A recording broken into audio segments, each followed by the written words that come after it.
Hello friends, welcome back to the Spring Championship Qualifier. I am Gillyweed, and this is Zoia. And we have an extra special surprise for you guys, and that is that THC White and oVo Gaming are going to Game 3, so we're going to cast it. So one extra game today. Yeah, it's an extra special surprise. It is, it's the best. Gotcha! Are you surprised? Well, that just doesn't make it seem as special or fun now. I'm sad. Well, I mean, I had to make it special and fun. With a dance. With a dance. So, I don't dance for nothing, Missy. Oh, I see. Okay. So the winner of this game will feed back into Blaze, and that will be our second series of the night. But since they're going to Game 3 and it was going to be a long break anyway, we're just going to cast it so that you can get to know each of these teams a little bit more before they face the Titans that are Team Blaze. And we'll have the draft very soon. It looks like game number 3 will be on Cursed Hollow. And that should be, it looks like everything's ready. You told them to start? Yeah, we're Okay. just waiting on them to start.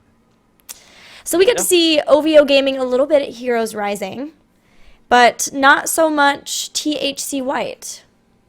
Yeah, I don't know too much about them. Kawhi Rice, who former StarCraft player, and has been in and out of the hero scene competitively. Actually, a former teammate of mine. We used to be on Infinity 7 together. No, we used to be on Light Esports together back in the StarCraft days. So I've known him for several years. The rest of the team, I'm not too familiar with. They have Elaham, Amnesty, Calabunga, and Charismatic. Well, we're going to see how this series goes, but the draft is ready and it has already started, so let's check that out. Yeah. Zagara with the first ban from oVo Gaming. Rhaegar going to be the follow-up from THC White. oVo thinking really hard on what they want to first pick, and it will be the Tyrande. All right, so they will have damage amplification. Potentially that'll be their solo support, or they could have another support too. Trap Queen from oVo Gaming, I've noticed plays a lot of Tassadar, so potentially they could be looking at the Tyrande Tassadar combination once again, which we also saw on Cursed Hollow in our last series. THC White with the Rhaegar ban. Looking like the changes to Rhaegar have not affected really the meta at all thus far over here. Yeah, it shouldn't. Rhaegar is still in a fantastic spot. I love the small tweaks that they're doing, patch after patch. You know, they're not going full ham mode.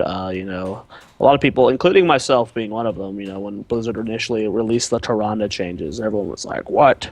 This is not the nerf she needed. Well, she's in a really good place in Hero League, and competitively, we see her not even get picked sometimes in games. Yeah. You know, she's still very contested most of the time, but it's not as like it was before. So, you know, I love these small balance changes Blizzards have been busting out.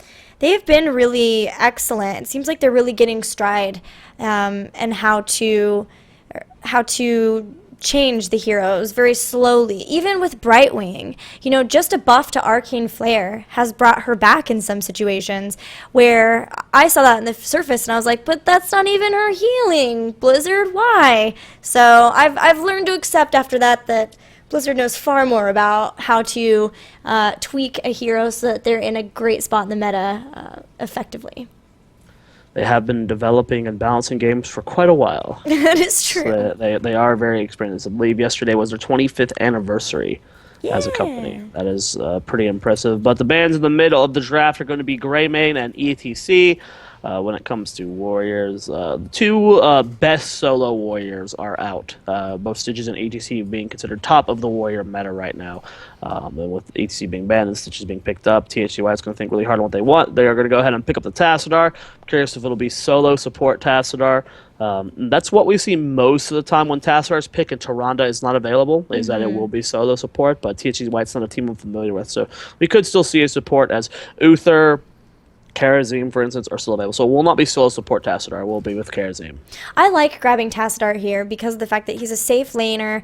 He provides a lot of vision around those fights for boss or for the battleground objective, but also just the fact that he's going to provide shields for Thrall to be able to be a little bit more aggressive versus oVo, and they take away the potential for the Tyrande Tassadar. So if that's something that oVo wanted to do, if they're not feeling as comfortable with Tyrande as a solo heal, then they have to focus on having somebody who maybe doesn't provide so much damage as Tassadar can, or something like a Force Wall, which brings a lot of utility into fights.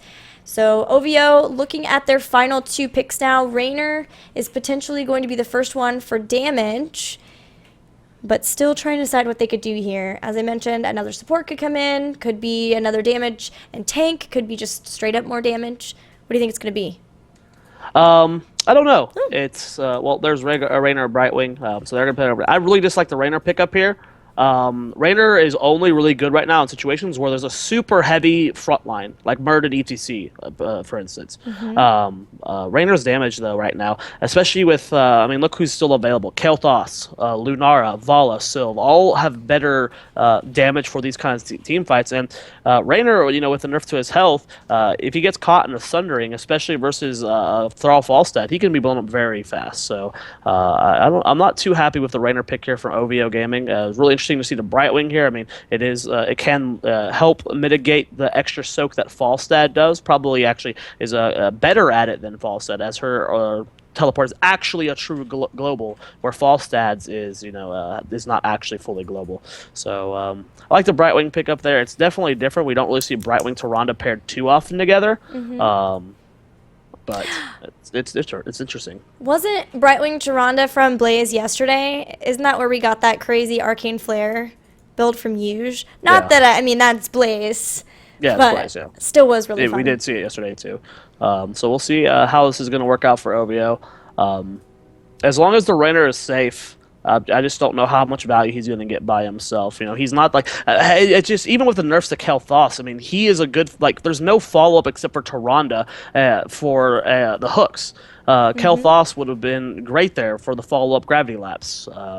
You know, even if the stun duration is nerfed, I'm really curious about the Raynor pickup over even just KT. Maybe the concern is having both Kael'thas and Jaina together. That's something that a lot of teams would feel comfortable in running. It's very squishy. Well, even if that is true, that there's a very squishy lineup. Even having someone who's either more mobile like Vala or Sylvanas would probably fare out better than Raynor. We'll see if it works. I mean, you know, Raynor could be a comfort pick for oVo as well. So we'll see how this game is going to play out. We are ready, so Gilly's going to go ahead and tell them that we are. And we'll get into game number 3, guys. Winner of this set goes on to face Blaze.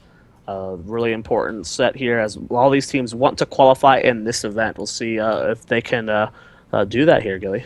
Yep, qualify in this event or get points to ensure that you still have a chance of qualifying in the final one on Sunday. But the game is loading. It will be oVo Gaming in the blue on Cursed Hollow. Both of these teams really having some global presence, being able to move around, get the split soak as much as possible. A lot of lockdown. I'm pretty pumped. I really liked oVo Gaming too, meeting them at Here's Rising. They're a cool team. Theoculus made plenty of faces at me at the casting desk. Did he? It was fun. Yeah. He's a good guy. Well, here we go on the left-hand side of the map, talking about him right now. oVo Gaming, Theoculus on Stitches, Tolaz playing Jaina, Trap Queen on Tyrande, Gilletto playing Raynor, and rounding out the team is going to be Lex Uther on Brightwing. And for THC White in red, we have Charismatic playing Murden, Elhaim playing Karazim, Calabunga playing Thrall, playing Falstad will be Kawaii Rice, and finally Tassadar will be played by Amnesty. Well, Cursed Hollow, really a fun map, one of the better ones in competitive, and because it's Cursed Hollow, no surprise seeing power picked up on Tyrande. You know, for the extra cooldown reduction. We're probably going to be seeing Pierce as well later on, just to delay as many tributes as possible. So no surprise there. Yeah, I'm not seeing anything too different with these talents. So we are getting Reverberation from Murden. Makes sense. There's a lot of auto attack damage coming out of both Tyrande and the Raynor, so the attack speed reduction. Smart pickup there from Murden. Absolutely. Good point you make there. As both teams starting to spread out a little bit, it will be oVo who chooses to move out first. A lot of times when you're up against a team who has a ton of crowd control, it can be very scary to deal with, even though they do have a great early game in Jaina and Tyrande, and especially with hooks too, if they could get a good hook. But still just wanting to spread out, make sure that they can get into the lanes as quickly as possible. And for now, we will have Brightwing and Tassadar laning versus each other up top. Two heroes who are very good at 1v1 in those lanes. Karazim rotating down down, maybe trying to get a pickup here in the bottom lane for first blood. Yeah, they're looking for it here, but Talaz is going to scout them out. LIM does not move just yet. Talaz are just going to go ahead and hug each other real quick, and then they're going to end up moving back here. So no kill just yet. Lex Uther doing a good job so far in the top lane. Tassar is a hard person to lane against. The only heroes that tend to do well versus them are the ones that can do a lot of damage. Falstad, Thrall, Zagara there. Cowabunga getting very low in the bottom lane, does have to go back. No kill just yet, but great aggression coming out from OVO. So he has used his well, so that will be down for a little while. Well change that came in, that was very interesting in the patch. Hold on, this Elham's going to have to Radiant Dash over the wall. Does get hit by a Lunar Flare, and the rest of the team's coming around. Talaz maybe looking to move in with a flank too, try to pick up that first blood of the game. Blizzard's going to go out and do a Cone of Cold, and Cowabunga looks like he's going to go back now because he did use that well earlier on. Yeah, he's going to have to go back. This is a good time to be doing that, as the tribute's still about 45 seconds away from spawning. So we'll have to see, how aggressive they're going to be. I like the fact that they're taking this camp here. Owl does end up scouting it out, though. I don't think they have time to rotate there and try and cap it. And then here we go. Level 4 taunts are being picked up. It is Pierce onto Rhonda. A great pickup on this map. Focus attacks on Raynor. Still the go-to at level 4, despite its nerf. I mean, there's really not much better there. So yeah, normal builds coming out from these guys. It will be Arcane Barrage, though, from Lex Uther on Brightwing, so that will increase the range, once again, of Arcane Flare. Not sure that we'll see Dream Shot, though. With Hyper Shift, really tend to think that we will still see the Phase Shield at level 7. But still, it's a neat pickup that we're starting to see that because of the increase in damage that Blizzard gave to Brightwing. And Thrall is going to be first blood of the game down in the bottom just as the tribute's about to spawn. Yeah, and this is the best spawning position possible here for OVO Gaming, as Talaz is definitely going down. A little bit of an overextension coming out from them, as both Jaina and Raynor ended up falling. I was going to say this is the best position possible for OVO, as Brightwing was top lane, so it allowed her to get maximum value and teleport in at the last second. But doesn't seem to matter, as that double kill was perfectly timed on the end of THC White. Yeah, the minute that happened, Stitches just walked right back into mid lane and was like, well, this is not going to happen. But we might as well keep the soak up in. By keeping the soak up there, they still are really healthy, neck and neck in experience. So they just need to make sure not to get picked out, caught out again right before a tribute like that. They still have plenty of time before their opponents can get a curse. Taking a look at these talents so far. Again, nothing too crazy. Kawhi Rice getting low. He's going to go ahead and go back. He's false set, though. He'll be back in the lane very, very soon. Level 7 getting very close here. Theoculus is doing a good job of rotating between the lanes, trying to get as many globes as he can. Of course, he's going to cut off Charismatic as well, just to be a little bit of a nuisance. Stitches is a pretty hard person to lane against. It's very difficult to bully a Stitches out of lane. You really need to get multiple members and body block him if you want to get the kill. He's just so tanky in the early game. So we have a rotation from Talaz and Gelato to start working on the Bruisers so that they will be pushing during the time of the next tribute spawn, which will be coming up pretty soon. That does leave, though, Tyrande by herself in that bottom lane, which has already taken a lot of damage from this tri-lane from THC White. They may be able to start working on it. Looks like they don't want to work on it. In fact, Muradin knows what's up with these Bruisers and they're going to try to come in, is delaying this, and actually even picks up the Bruisers as Gelato and Talaz were not able to pick it up. Jaina gets taken out. They're on the chase for Lex Uther, who does get away, but it's just in time for the tribute fight, and now they've lost their Bruisers. They're going to head up to the tribute and at least maybe claim that, but still no Jaina for 10 seconds. Yeah, this is going to be a hard contention point here for OVO, but they're going to try. They're going to try and slow us out, and this is a good play with the Stitches if he doesn't get killed here. Nice heal's going down on the Theoculus, but it's a 5-man collapse. He gets stunned out, and that's a lot of damage going down on the Stitches. He falls very, very quickly there, and I think with that death, they cannot contest this. This is going to be the second tribute of the game, going over to THC. Trap Queen gets stunned out. The root follow-up is there. Can they get the damage onto him? The Hangarang comes out. Brightwing's teleporting to her. They gets the shield at the last second. Trap Queen is going to survive, but as Lex Uther, he just barely gets out of there. Nice phase shift from Brightwing. I had a very clutch polymorph to make sure that Thrall couldn't take him out. But this is a big problem for OVO Gaming now. They're about a little more than a half level behind, and with the next tribute, THC White would be able to pick up a curse, and if they play their cards right, they're going to have those heroic abilities before that happens, and potentially, like, OVO really needs to get back out in the lane, which they realize, and they've already put everyone right back out there, just trying to limit the amount of experience that THC White can pick up, but make sure that if they do have those heroic abilities, that OVO is right there and having them with them. Well, they're so close, level 10. See what heroics we're going to be getting here this game. Should be standard ones across the board. It's just you never know what Karazium's going to go. Is it going to be Divine Palm or is it going to be Seven-Sided Strikes? This is not a bad Divine Palm game, as a lot of the damage is going to come in that initial Tyrande Jaina burst combo. So Divine Palm might be an okay option here, but Seven-Sided Strikes also again great, and it is Palm, so they do want to go for that extra survivability. Sundering picked up Force Wall, Mighty Gust, and Avatar. Still a sliver of experience to go. They don't have 10. They finally get the hook comes down, and that's going to start the fight. But Theocles is isolated from the rest of his team. Lex Luthor comes in. Shadow Stalk is used. We do see the Putrid Bile go down. That's a lot of people stacked up, and a 5-man Lunar Flare connects there.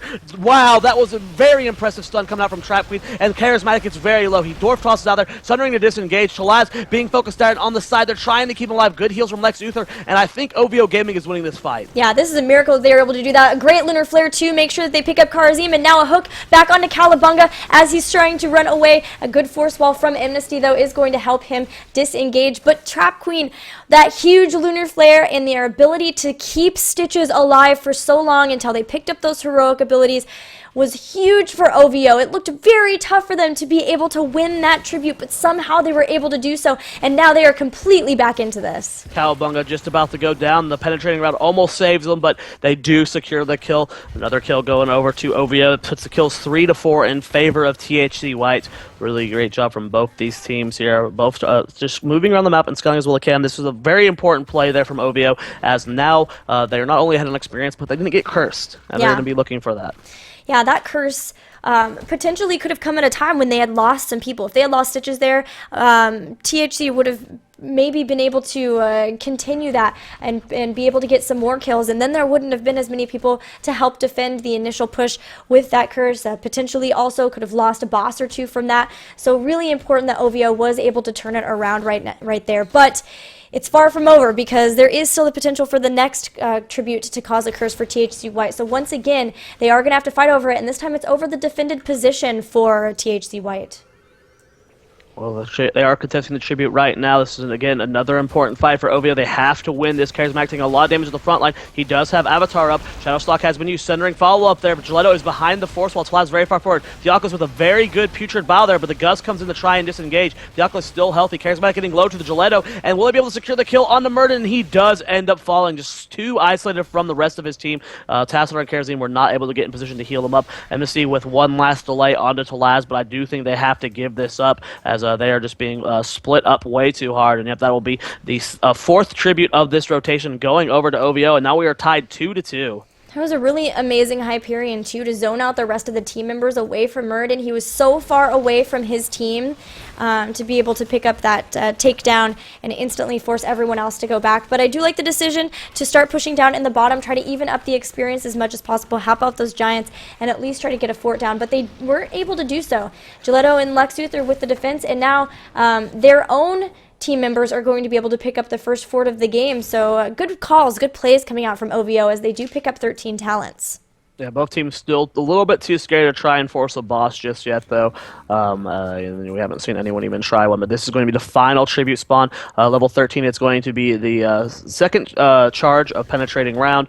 We get the Overflowing Light from Tyrande as well, so a lot of healing coming out from these two supports. It's going to be hard for them to secure these kills, especially with the Tassadar. The lack of damage, because they did go for Tassadar as their second support / third damage. So we're going to be a tough fight here. Charismatic taking a lot of damage. Lunar Flare does not end up connect. Shadowstock used Putrid Bile, trying to zone out this team, but a really good spread so far coming out from the THC White here, but Falsehead's still not here. He's flying down now. They still don't have that 13, so that's what he was trying to do, was get his team 13, but the Sun Ring comes out, and that's exactly who they needed to go for. Gilletto taking a lot of damage, but so much heals coming out from Trap Queen and Lex Luthor. He's still taking damage, but he's not going to go down. Oh my gosh, Falstad goes down. Elohim trying to get on Trap Queen, and they do secure the kill, 1 for 1 so far, but Cowabunga so very low. Divine Palm has been used, but not going to be procced. Kharazim's going to fall as well, and this tribute should go to oVo Gaming. Yep, they still have everyone but Tyrande up. Will THC try to come back in here and stop it again? And be very perilous to try to do so because of the zoning, the great zoning from Oculus, Lex Luthor, and Gilletto. And Talas does pick up the curse for his team as they're going to start pushing down yet another fourth. They've already taken top. The minions are going to start pushing in on that one hard too. And THC know that they can't defend this, so they're just going to try to cut their losses as much as possible. They know that they are only one tribute away from getting a curse themselves, and they could try to come back in that that way too. They just need to limit whatever damage that OVO Gaming tries to do here with this push. Yeah, there's gonna see how big of a lead though OVO Gaming can get off of this. You know, they're splitting up, like you said, to soak the experience, but it looks like OVO Gaming is partially doing the same as well. Nope, Jaina is going to rotate down, but they are getting structure advantage. That's going to get them about a level and a quarter lead so far. Very close to level 16, one level to go. And as they take more structures here in mid and soak a little bit more experience, they're going to be able to get 16 versus 13. I mean, OVO out of nowhere with you know, despite being behind, leading into 10. You know, the last two team fights have gotten them almost a 2-level lead here, Gilly. Yeah, it's crazy what one team fight in Heroes can do. You know, at the end of a game, a long game, you can be losing a game completely, and then with one team fight, be able to win it. And that is really shown even in the mid game here. They got their level 10s. They were able to sustain through a fight long enough to be able to win a very important victory there, and then with the next one to get a curse. And now they find themselves almost with level 16 talents, which is going to give them a lot of breathing room until THC can follow up and get their own. But they do have Falstad, who has that split soak, and he already is working on that up top, so it shouldn't be too long before THC can catch up in the talent tiers and then look to get a curse of their own. Well, it's going to be the top Giants taken here by OVO. Bottom Giants taken by THC White. And 16 tier, pretty big advantage right now as they do catch Kawhi Rice. They do have that fishing hook. Lex Luthor does get hit with the gust. The hook does not connect with Kawhi, just barely going to miss there. And then still, no contention over the boss this game. It's a little bit surprising as bosses are probably almost more important than curses at times. You know, they can really just secure you an even bigger advantage here. But it looks like they're going to be wanting to force this middle fort with their 16 advantage instead. We'll see if they're able to get it. It's a nice defense so far. Good spreading out coming out from THC. They don't want to get stacked up and get hit by a very big blizzard from Talaz. Yeah, and it's important to try to dodge the hook too, and they were able to do that as Oculus pulled in a minion to his team. Not exactly the top pick there. But we're starting to see those Sentinels do a lot of damage, and she did pick up Ranger, so if she can get some of those really long-range Sentinels, throwing those out too. That could be a lot of poke damage to have to deal with for Karzim and Tassadar. And now they are almost level 16. They've almost picked up those talents. They can look to try to force a fight, potentially around a tribute or a boss. But like you mentioned, neither team really looking to do anything but check out the boss, like with the Sentinels and Tyrande. I honestly feel that OVO completely blew their 16 advantage. They got really nothing out of having 16. You know, the curse got them this lead. The curse, they soaked well. They did what pressure they could, but they got no structures when they had the 16 advantage. They didn't secure themselves any bosses. And now THC White's on even talent tier. They're down a full level, yes, but they're able to fight now. The advantage that OVO had is completely gone now. Yeah, with a 2-level lead, and especially 16, which is such an important talent here, you really can get a lot done there and be very aggressive. And maybe the concern is just that it is such an important game. It's game 3. If you make a mistake, if you make too risky of a play, even when you are ahead, then all of a sudden you find yourself, you've given up that lead. But that seems to be what has happened anyway in this case. But now we do have a fight over the tribute. Let's see who can finally pick it up. If THC is able to get their first curse on their side, Sundering is going to go out, as does Hyperion. But nobody has been taken out yet. And that's really important because some big abilities have been used on the side of THC White. In fact, they only have Divine Palm up now, but with the Hyperion about to be done, Hook goes down onto Tassadar. He will be able to dimensional shift away, and a bunch of abilities also on the side of OVO have been used too. All their heroic abilities. Oculus getting pretty low. Kawhi throwing out a ton of damage onto him too, as still no takedowns yet in this fight, Zoya. Yeah, they're still trying to put this down, but Murden does be the first one to fall. Nice stun on the Tassadar as well. It's going to secure that kill. No surviving for him, and that's going to be another tribute going, a 4th in a row here for OVO. And Elheim might end up going down. Gus was already back up. It was used very early in the fight, but the Owl does not end up securing the kill. But this should be finally the first boss of the game going to OVO. It's going to be pushing that top keep, which has not taken any damage just yet, but pressure from the boss should be really impactful here. Would like to see OVO also rotate down to the boss in the bottom left while they're dealing with this one. Just secure yourself a double boss pretty easily right now. But there it goes. The boss is going to be going towards that top keep. You know, another concern for OVO and why they are waiting just until now to get the boss might have been Falstad too. The fact that they were up against him and worried about him coming in and getting a really clutch Mighty Gust to be able to steal that. But regardless, they are going to do exactly what you suggested, and we start working on the top boss. Let's see how much the Sentinel can do in damage. Actually, it misses everybody, so nothing. Yeah, no damage coming out from that Owl. It was too busy doing other things, checking its email, sending a text. I don't know why I'm doing this joke. So let's move on. Boss is going to be pushing this bottom lane here with oVo Gaming, and this is the boss that you push with now.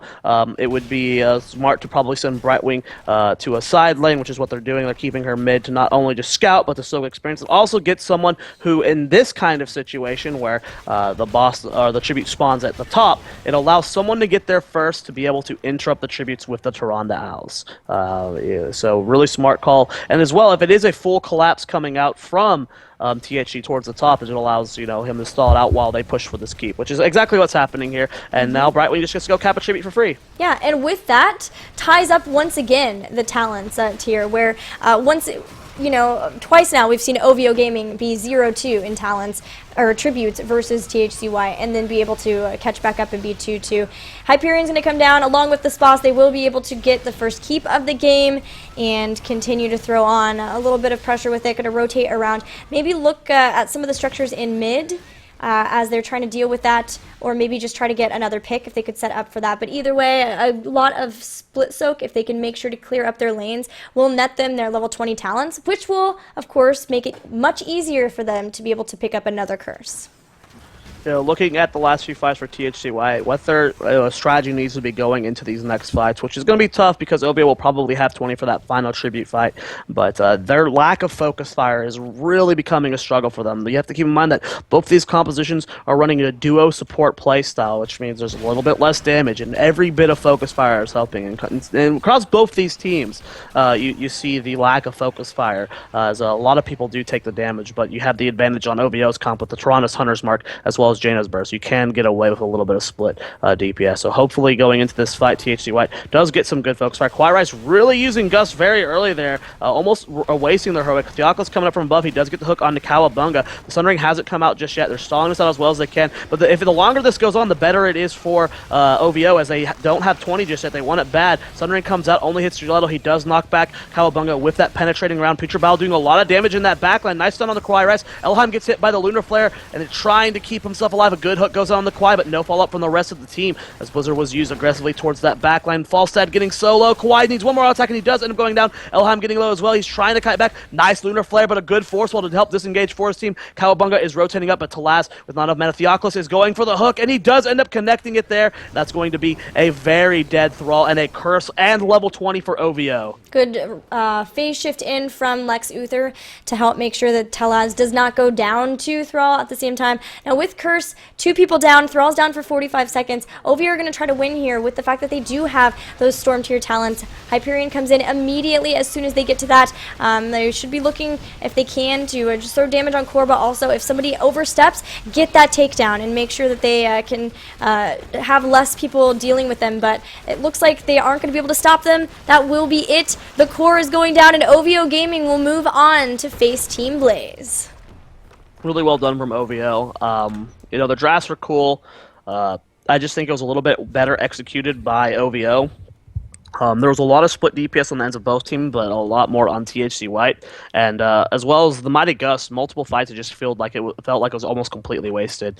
Getting no value out of that heroic at all. So oVo Gaming is going to edge it out despite losing the early game. Yep, and they will face Team Blaze, and that will be the next series that we cover on this stream. But while we get set up, guys, there are some things that you can do, some things you can check out, like heroesofthestorm.com/esports to find out more about this tournament. Or also, you can follow Esports Heroes on Twitter and use the hashtag HGC. Let us know what you think of these games. There are other streams going on too. If all of them are on twitch.tv/team/Heroes Esports, I believe. As there are a bunch of teams still left in this qualifier, Zoya. Yeah, well, we're going to figure out who is going to make it to the round of 4 for tomorrow very, very soon. Let's take a quick break, and then we'll be right back.